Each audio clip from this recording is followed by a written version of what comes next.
اصل میں پیدا نہیں ہوئے اور نہ پیدا ہو سکتے. وہ علی مرتضیٰ بھی رات کے آخری حصے میں اللہ کی خشیت سے روتے ہیں. ہمارا کیا حال ہے؟ ہم تو جمعہ کی 2 رکعت پڑھ کے ایسے بھاگ آتے ہیں مسجد سے جیسے اسکول کی چھٹی ہونے پر اسکول کے بچے بھاگتے ہیں. اور غرور اور گھمنڈ یہ ہم نہ جنت میں جائیں گے تو کون جائے گا. تو میں وہ روایت جو پڑھ رہا تھا اس کو مکمل کر کے بات پوری کرنا چاہتا ہوں کہ فاروق اعظم نے فرمایا کعب ذرا کچھ ایسی بات سنا مجھے جس سے میرے دل میں اللہ کا خوف اور پیدا, اللہ کی خشیت اور پیدا. تو کیا بیان کیا کعب احبار نے؟ اب اس کو سنو اور بات پوری ہوتی ہے. کعب احبار کہتے ہیں امیر المومنین جب قیامت کا دن ہوگا, قیامت کا دن ہوگا, توجہ اگر یہ روایت آپ نے یاد رکھ لی میرا آنا قبول. ویسے الحمدللہ مجھے امید ہو چلیے کہ میرا آنا تو قبول ہے. ہاں میرا آنا اس لیے کہ میرے مخدوم کی بارگاہ میں آج جو حاضر کی ہے ایسا لگتا ہے کہ یقیناً میرا دامن گوہر مراد سے خرچ. الحمدللہ حضور قادری میاں مدثر اللہ العالی کے ساتھ, حضور نظام میاں صاحب کے ساتھ اور سادات کرام اور بھی تھے. ہمارے بڑے بھائی یاسر بابو ماشاءاللہ بڑی برکتیں نصیبی. اور آ کر ایسا لگا کہ ہم بہت دیر میں آئے. بچپنے سے آنے کی تمنا تھی لیکن بہت دیر میں. کچھ لوگ ایسے ہوتے ہیں جن کی فضیلت بیان کرنے کے لیے دفتر نہیں چاہیے ہوتے ہیں, جن کی فضیلت کے لیے ایک جملہ ہی سمجھنے کے لیے سمجھداروں کو کافی ہوتا ہے. کوئی پوچھے کہ علاء الحق پنڈوی کا مرتبہ کیا ہے, میں نے کہا جو مخدوم اشرف کا بھی مرشد ہو اس کے مرتبے کا اندازہ خود لگا لینا چاہیے. اور مخدوم اشرف خود مرشد گھرانے سے تعلق رکھتے تھے. علی مرتضیٰ سے لے کر کے ان کے والد تک کوئی ایسا نہ تھا جو مرشد نہ ہو. لیکن اتنی دنیا گھوم کر کے جس خالد ابن ولید کے شہزادے کے پاس آئے ہو مخدوم اشرف, آخر یہاں کیا نہیں رہا ہوگا جب اشرف سمنہ جیسی ہستی یہاں آ کر کے رک گئے. اشرف سمنہ نے جس کے در کی جارو کشی کی ہو اس کے در کی اہمیت کا اندازہ تو لگائیں. سمجھداروں کے لیے اشارہ کافی ہوتا ہے. اشرف سمنہ جیسا مخدوم جس کا خادم بن کر کے آئے اس علاء الحق پنڈوی کے مرتبے کا اندازہ کر رہا ہے. لوگ اندازہ تو کریں نا اس چوکٹ کا, اس چوکٹ کا لوگ اندازہ کریں جہاں پر مخدوم اشرف جیسا خادم بن کر کے آیا. کوئی غور تو کرے. کچھ ہستیاں ایسی ہوتی ہیں جن کے مرتبے پڑھنے کے لیے ایک جملہ کافی ہوتا ہے. ایسے لوگ کہتے ہیں خدیجہ الکبریٰ کی فضیلت کیا ہے. میں نے کہا مخدومہ کائنات کی مخدومہ ہے, اس سے بڑھ کر کیا فضیلت ہوگی. مخدومہ کائنات کی مخدومہ سیدہ فاطمہ الزہرا کی مخدومہ کو خدیجہ الکبریٰ کہتے ہیں. تو کچھ ہستیاں ہوتی ایسی ہیں جو سورج کی طرح خود چھپ کر ستاروں کو چمکاتی ہے. یہ ایسے لوگوں میں سے ہے جن کی چوکھٹ پر ہم آئے ہیں. یہاں آ کے بھی بدل کر نہ جاؤ تو ہم سے بڑا محروم کون ہو سکتا ہے, بڑا بدبخت کون ہو سکتا ہے. اور سن لو اللہ کے رسول نے صحابہ سے کہا دعا کیا کرو کہ نہ بدبخت بنو نہ محروم بنو. دعا کرو نہ بدبخت بنو نہ محروم بنو. تو صحابہ نے پوچھا حضور بدبخت اور محروم کون ہے؟ تو میرے آقا نے فرمایا جو نماز چھوڑ دے وہ بدبخت بھی ہے وہ محروم بھی ہے. بدبخت اور محروم نہ بنو. یہاں آ کر کے نیک بختی اختیار کرو. ہمارے مخدوم صاحب مخدوم اشرف جانی سمنانی فرماتے ہیں جو میری چوکھٹ پہ آئے گا وہ کبھی بدبخت نہیں ہو سکتا. تو جو مخدوم سمنہ کی چوکھٹ پہ چلا جائے وہ بدبخت نہیں ہو سکتا. تو یہ تو ان کے بھی مخدوم کی چوکھٹ ہے. یہاں آ کر کے کوئی بدبخت کیسے ہو سکتا ہے؟ اپنی بدبختی مٹاؤ. اور مخدوم پاک یہ بھی فرماتے فجر کی نماز میں سوتے پڑے رہنے والوں مخدوم صاحب فرماتے کسی نفلی عبادت سے مجھے وہ مقام نہ ملا جو رات کے آخری پہر میں جاگ کر مجھے مقام ملا. رات کے آخری پہر میں جاگنا وہ مقام رکھتا ہے کہ کسی نفل عبادت سے فرماتے مجھے وہ مرتبہ نہیں ملا جو رات کے آخری حصے میں جگنے سے مرتبہ ملا. کاش ہم اپنے بزرگوں پہ توجہ کرتے. تو عرض کر رہا تھا کہ حضرت کعب احبار سے پوچھا کعب ذرا ایسی باتیں سنا جس سے اللہ کا خوف میرے دل میں مزید پیدا. اب آپ کہتے ہیں امیر المومنین قیامت کا جب دن ہوگا, قیامت کا دن, اس حدیث کو یاد کر لینا, فرماتے قیامت کا جب دن ہوگا اس دن اللہ فرشتوں کو حکم دے گا کہ جہنم کو میدان محشر میں لاؤ. تو کعب احبار کہتے ہیں امیر المومنین جب فرشتے جہنم کو قیامت کے دن لائیں گے تو جہنم کے منہ میں 70,000 لگامیں ہوگی اور ہر ایک لگام پر 70,000 فرشتے ہوں گے جو جہنم کو کھینچ کر کے لائیں گے. جب جہنم کے شرارے اوپر بلند ہوں گے تو لوگوں کے سینے اللہ کے خوف سے جو ہے وہ اللہ رب العزت کے خوف سے بے چین ہو جائیں گے. لوگوں کے سینے سے ہوک اٹھے گی. جب دوسری مرتبہ شرارے بلند ہوں گے جہنم کے تو لوگوں کے دل ان کے حلق میں آ کر اٹک جائیں گے. اگر حلق میں لقمہ اٹک جائے تو کیا کیفیت ہوتی ہے. جہنم جب دوسری مرتبہ سانس لے گا اور اس کے شرارے بلند ہوں گے. یہ قیامت کے دن کا منظر ہے میرے بھائی, جس کے بارے میں ہم کہتے ہیں جو ہوگا دیکھا جائے گا, نپٹ لیں گے, دیکھ لیں گے, یہ ہوگا وہ ہوگا. یاد رکھیں یہ حدیث ہے. کعب احبار کہتے ہیں جب دوسری بار شرارے جہنم کے بلند ہوں گے تو لوگوں کے دل حلق میں اٹک جائیں گے. اور اب سنو, دل کے کانوں سے سنو سنیو. کعب احبار کہتے ہیں جس کو ابن حجر اپنی کتاب میں لکھ رہے ہیں, کعب احبار کہتے ہیں جب تیسری مرتبہ جہنم کے شرارے بلند ہوں گے, جب تیسری مرتبہ جہنم کے شرارے بلند ہوں گے تو اس وقت انبیاء کی یہ شان ہوگی, انبیاء کرام کی یہ شان ہوگی جہنم کے شرارے دیکھ کر کہ ابراہیم خلیل اللہ جیسا نبی اپنے گھٹنوں کو زمین پہ ٹیک دے گا اور اللہ کی بارگاہ میں عرض کرے گا مولا آج ابراہیم کسی کے لیے کچھ نہیں مانگتا, مولا آج ابراہیم بس اپنے لیے پناہ مانگتا ہے. آج ابراہیم کو پناہ دے دے, آج ابراہیم کو امان دے دے. آپ بتائیں تو صحیح, مسجد بنانے والے کی بات نہیں کر رہا ہوں, جس نے کعبہ بنایا اس ابراہیم علیہ السلام کی یہ شان ہوگی. بکری اور بچڑے پر قربانی کرنے والے کی بات نہیں کر رہا ہوں. اللہ کی محبت میں جس نے اپنے اکلوتے بیٹے کے گردن پہ چھری رکھی اس ابراہیم خلیل اللہ کی یہ شان ہوگی. ابو الانبیاء, اللہ اکبر, نبیوں کے بابا, سید الانبیاء کے جد کریم ابراہیم علیہ السلام کی شان کعب احبار بیان کرتے ہیں کہ وہ اپنے گھٹنوں کو زمین پہ رکھ کے کہیں گے اے اللہ آج ابراہیم کسی کے لیے کچھ نہیں مانگتا, آج ابراہیم اپنے لیے امان مانگتا ہے. آپ سے پوچھنا چاہتا ہوں اے میری قوم کے جوانوں, ابراہیم خلیل اللہ کی یہ شان ہوگی قیامت کے دن کہ وہ اپنے گھٹنوں کو زمین پہ رکھ کے کہیں گے آج میں صرف اپنے لیے امان مانگتا ہوں. تو بتاؤ وہ لوگ جو ہفتے پر ناپاک پڑے رہتے ہیں ان کا قیامت کے دن کیا انجام ہوگا. جو تاج کے پتے کھیلتے ہیں ان کا قیامت کے دن کیا انجام ہوگا. جو عورتوں کو پاک کی نظروں سے دیکھتے ہیں ان کا قیامت کے دن کیا انجام ہوگا. اسی کے بس نہیں, کعب احبار کہتے ہیں امیر المومنین ایک طرف ابراہیم خلیل اللہ کی یہ شان ہوگی اور دوسری طرف حضرت موسیٰ کلیم اللہ جن سے اللہ نے کلام کیا, وہ اپنے گھٹنوں کو زمین پہ رکھ کر اللہ سے کریں گے مولا آج تیرا موسیٰ جس کو تو نے شرف ہم کلامی عطا فرمایا آج کسی کے لیے کچھ نہیں مانگتا, آج موسیٰ کو امان عطا کر دے. موسیٰ اپنے لیے امان مانگتا ہے, مولا تو نے مجھ سے مجھے شرف ہم کلامی عطا کیا, وہ کلام کا کرنے کا شرف دیا.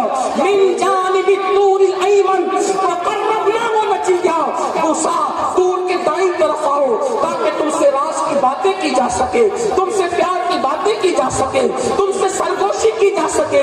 اللہ اکبر, وہ موسیٰ کلیم اللہ اپنے گھٹنوں کو زمین پر رکھ کے کہیں گے اے اللہ آج میں کسی کے لیے کچھ نہیں مانگتا بلکہ آج تو میں اپنے لیے امان مانگتا ہوں. حضرت فاروق اعظم رو پڑے, آنکھوں میں آنسو آ گئے. کسی پہ بس نہیں, حضرت کعب احبار نے کہا امیر المومنین صرف یہی نہیں ہوگا بلکہ اس وقت جناب موسیٰ کی یہ شان ہوگی تو اس وقت لوگ دیکھیں گے.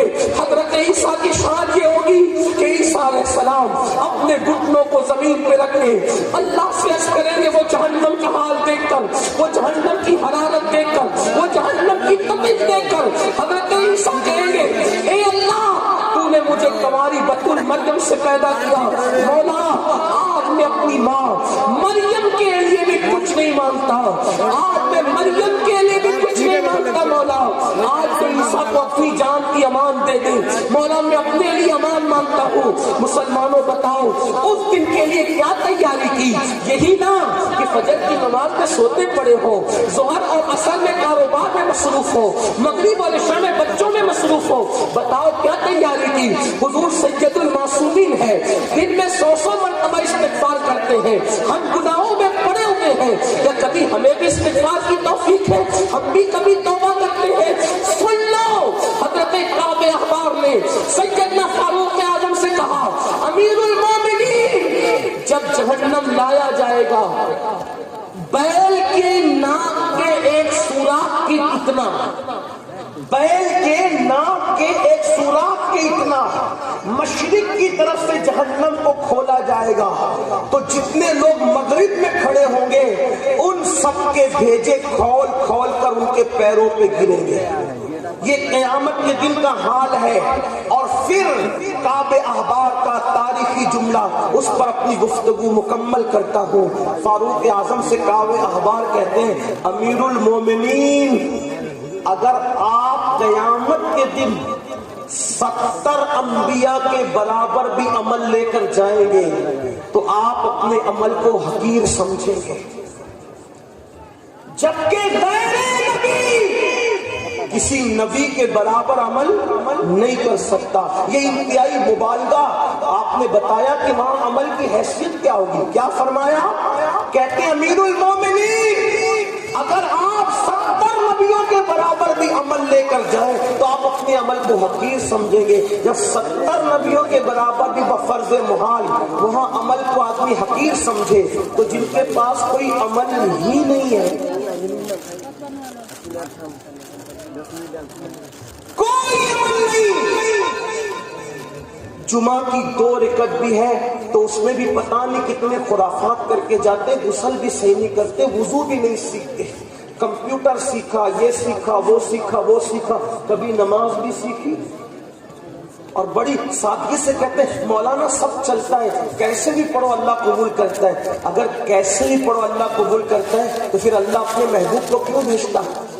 محبوب نے یہ کہا کیسے بھی پڑھو قبول ہوگی، محبوب نے تو یہ فرمایا صلو کما رأیتمونی اصلی، کیسے بھی نہیں چلے گی، جیسے مجھے پڑھتا دیکھتے ہو ویسے پڑھو، اس کے لیے علم حاصل کرو، دین کی طرف آؤ، آخرت کی تیاری کرو۔ ذہن میں بہت سی باتیں آتی ہیں لیکن ٹائم میرا مکمل ہوا، بس آخری میں 3 جملے میرے سن لے بات پوری کرتا ہوں۔ اس وقت ہندوستان کے مسلمانوں کو بہت سنبھلنے کی، سوچنے کی، غور کرنے کی ضرورت ہے۔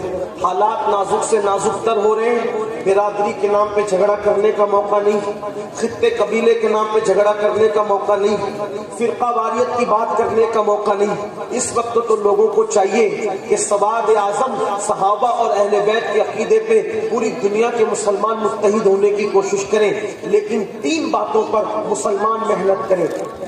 سب چیزوں سے توجہ ہٹا کر 3 باتوں پہ محنت کرو۔ پورے ہندوستان میں ہر جلسے میں آخری میں وہی 3 باتیں کہہ رہا ہوں، اللہ کرے کسی کے دل میں اتر جائے۔ مسلمانوں بالخصوص نوجوانوں، آپ کو 3 باتوں پہ محنت کرنا ہے۔ نمبر 1 دیندار بنو، سب سے پہلی بات دیندار بنو۔ دیندار کون سے دیندار؟ صرف ٹوپی داڑھی والے دیندار نہیں، وہ دیندار بنو جیسے رسول اللہ بنانے آئے تھے، وہ دیندار بنو جیسے صحابہ کرام نے بنایا تھا، وہ دیندار بنو جیسے اولیاء اللہ نے بنایا تھا۔ وہ کیسے دیندار تھے؟ جو اپنے لیے پسند کرو وہی اپنے بھائی کے لیے پسند کرو۔ تمہارا بھائی پڑوس میں بھوکا سوئے، تم پیٹ بھر کے نہیں سو سکتے، یہ دینداری کی اہم پہچان۔ دوسروں کا برا نہ چاہو، سب کا بھلا چاہو۔ وہ دیندار کیسے بننا علماء سے پوچھو، لیکن اتنا کہتا ہوں، نمبر 1 دیندار بنو، نمبر 2 مالدار بنو۔ مالدار بننا ہے، پہلے دیندار بنو پھر مالدار بنو۔ آپ کچھ لوگ آنے آپ کو سبق پڑھا دیا، نہیں مولانا ہمارے نبی تو بڑے غریب تھے، بڑے مفلس تھے اور وہ پیٹ پہ پتھر باندھتے تھے، یہ سب جھوٹ ہے۔ ہمارے نبی کوئی غریب نہیں تھے، کوئی مفلس نہیں تھے، بلکہ ہمارا عقیدہ یہ ہے ہمارے نبی جتنے مالدار تھے ان سے پہلے اتنا بڑا مالدار دنیا میں کبھی نہیں آیا، اور نہ قیامت تک ان کے بعد اتنا بڑا مالدار کوئی آ سکتا ہے۔ آپ کہیں گے یہ خالص عقیدتیں نہیں حقیقتیں ہیں، اس لیے کہ اتنے وہ مالدار کیوں اتنے تھے پتہ ہے کہ کوئی ایک کھیت کا مالک ہے، کوئی ایک ملک کا، کوئی ایک ریاست کا مالک ہے، تنہا میرے نبی ہے۔ اللہ نے ان کو زمینوں کا بھی مالک بنایا، ان کو آسمانوں کا بھی مالک بنایا، ان کو جنت کا بھی مالک بنایا، ان کو ہر چیز کا مالک بنایا۔ اسی لیے امام سنت کہتے ہیں خالق کل آپ کو مالک کل بنا دیا، دونوں جہاں آپ کے قبضہ و اختیار میں۔ ہمارے نبی سب سے زیادہ مالدار تھے۔ یہ تو بات ہو گئی عقیدت کی، لیکن بات آپ کو بتاؤں حضور کی ظاہری زمینیں بھی مدینہ شریف میں بہت تھی، بہت زمینیں تھی حضور کی، اور لاکھوں کی منتھلی آمدنی تھی، مگر شان یہ تھی کہ صبح لاکھوں آتے اور شام آنے سے پہلے تقسیم ہو جاتے۔ ہمارے نبی غریب نہیں تھے، بہت مالدار تھے۔ آپ کو بھی مالدار بننا ہے۔ امام اعظم بھی مالدار تھے، صدیق اکبر بھی مالدار تھے، فاروق اعظم بھی مالدار تھے، امام حسن امام حسین بھی مالدار تھے۔ یہ علم والے موجود ہیں، ان کی موجودگی میں کہوں بڑے سے بڑا آج فیکٹری کا مالک اگر کسی کے پاس کوئی بھکاری آئے تو کتنا دیتا ہے؟ اگر 500 دے گا نا پیر کو بھی تو دکھا کے دیتا ہے، بھکاری کی بات جانے دو، پیر کو بھی دیتا ہے تو سوچتا ہے کہ 4 مرید دیکھے کہ میں نے پیر کو 500 دیا۔ یہی ہے نا، بھکاری کو تو کوئی جلدی 500 دیتا بھی نہیں۔ اب آپ سے پوچھتا ہوں امام حسن اور امام حسین کے پاس بھکاری آتے ہیں تو ایک وقت میں امام حسن اور امام حسین 50,000 درہم لوگوں کو عطا کر دیتے ہیں، تو جو غریب لوگ ہوں گے وہ فقیروں کو 50,000 دیں گے، بلکہ اللہ کی قسم 50,000 دے کر ساتھ میں چٹھی لکھ کر بھی دیتے ہیں معاف کرنا ابھی اتنا ہی ہے، اگر اور ہوتا تو اور عطا کر دیتے۔ ہمارے یہاں غریب کون ہے؟ سب تو مالدار لوگ، آپ بھی مالدار بنو، لیکن جوئے سے مت بننا، شراب کے دھندے سے مت بننا، سود کے دھندے سے مت بننا، موبائل کا استعمال کم کرو، فیس بک کا استعمال کم کرو، یوٹیوب کا استعمال کم کرو، وقت کا صحیح استعمال کر کے 8 گھنٹے کی بجائے 16 گھنٹے محنت کرو اور مالدار بنو۔ اللہ تمہیں ترقی دے گا۔ ان بزرگوں سے دعا لو، جو اندر ہے ان سے دعا لو، جو اوپر ہے ان سے دعا لو۔ اور دعا لینے کا طریقہ آپ کو بتاؤں، ہمارے مخدوم سرکار مخدوم اشرف جہانگیر سمنانی فرماتے ہیں بزرگوں سے کچھ لینے جانا ہے، توجہ کرنا، توجہ ہے آپ کی، فرماتے ہیں بزرگوں سے کچھ لینے جانا ہے تو جب بھی بزرگوں سے ملنے جاؤ تو خالی ہاتھ نہ جایا کرو، جو خالی ہاتھ نہیں جاتا وہ خالی ہاتھ واپس بھی نہیں آتا۔ اس لیے زمین کے اوپر ہے بزرگ تو بھی خالی ہاتھ نہ جاؤ، زمین کے اندر ہے تو بھی خالی ہاتھ نہ، کچھ نہ کچھ ان کے لیے لے کر کے جاؤ۔ تو مالدار بنو، نمبر 1 دیندار، نمبر 2 اور نمبر 3 ایجوکیشن پہ محنت کرو، اپنی قوم کو ایجوکیٹ کرو، کوئی جاہل نہ رہنے پائے، کوئی ان پڑھ نہ رہنے پائے۔ بڑی معذرت کے ساتھ اپنی مسجد کا مینار 2 کروڑ کا بنانے کی بجائے 1 لاکھ کا بناؤ اور باقی کی رقم اپنی قوم کی تعلیم پہ خرچ کرو۔ اللہ کے رسول علیہ السلام اچھی عمارتیں بنانے نہیں آئے تھے، حضور اچھے انسان بنانے آئے تھے۔ کتنی بھی اچھی عمارت بناؤ گے وہ کھنڈر میں تبدیل ہو جائے گی، لیکن اگر اچھے انسان بنا دو گے، اچھی عمارت دوسری اچھی عمارت تعمیر نہیں کر سکتی، لیکن ایک اچھا انسان ہزاروں کو اچھا بنا دیتا ہے۔ صفہ کے چبوترے پہ بیٹھ کر حضور نے صدیق کو ایسا ڈھالا تھا، فاروق اعظم کو ایسا ڈھالا تھا، عثمان غنی کو ایسا بنایا تھا، مولا علی کو، سعد کو، سعید کو، طلحہ کو، زبیر کو، ابو عبیدہ کو، خالد ابن ولید کو کیسا بنایا تھا کہ ان ایک کو دیکھ کر کے ہزاروں کی زندگیاں بدل گئی۔ آپ نہیں دیکھتے یہاں الحضرت علاؤالدین پنڈوی کی کون سی اچھی عمارت ہے؟ مجھے پورے پنڈوا میں بتا دو، ہے کوئی ایسی عمارت جس کو آپ تاج محل کے برابر قرار دیں، فتح پور سیکری کے برابر قرار دیں، لال قلعہ کے برابر قرار دیں؟ نہیں بتا سکتے آپ۔ کیوں؟ ان کا مقصد اچھی عمارت نہیں تھا، وہ اچھی عمارت بنانے نہیں آئے تھے، لیکن ایک اشرف کو اتنا اچھا بنا دیا، ایک اشرف کو اتنا اچھا بنا دیا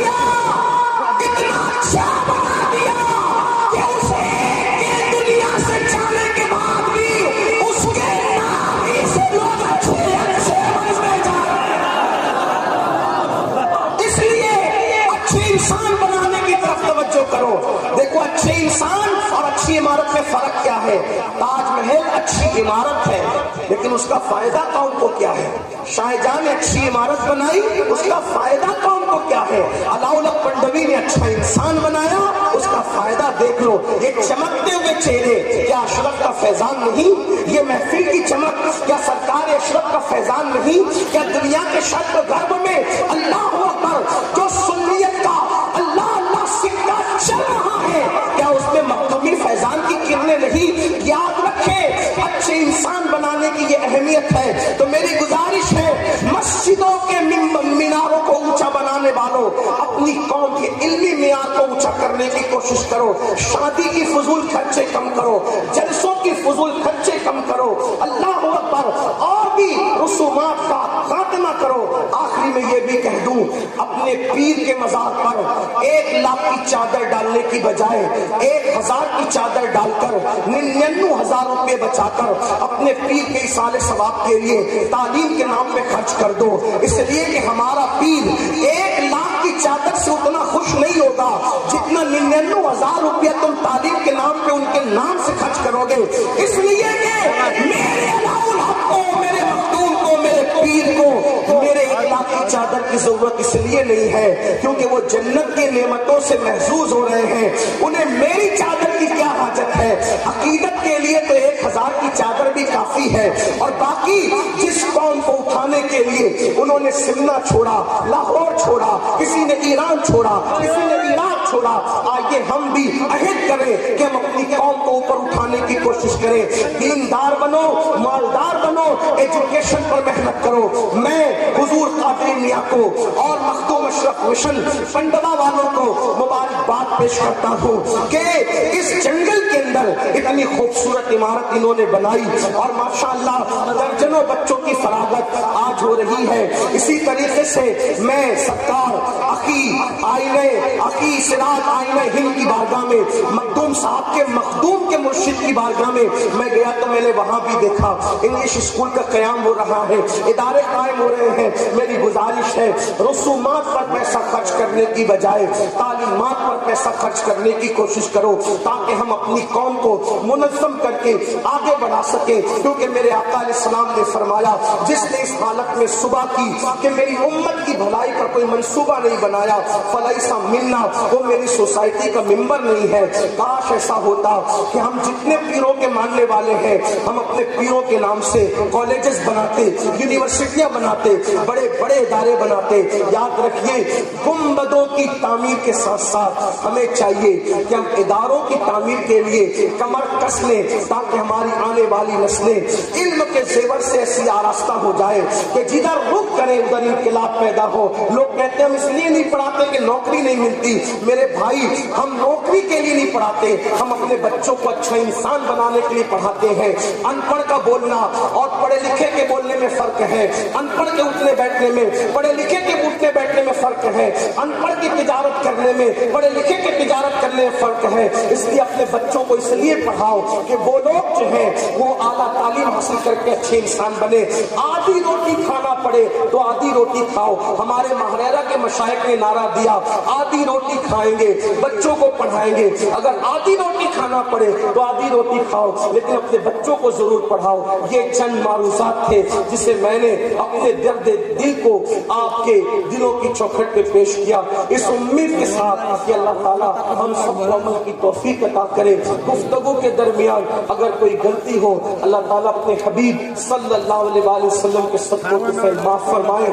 استغفر اللہ ربی من کل ذنب واتوب الیہ وما علینا الا البلاغ۔ السلام علیکم ورحمۃ اللہ وبرکاتہ۔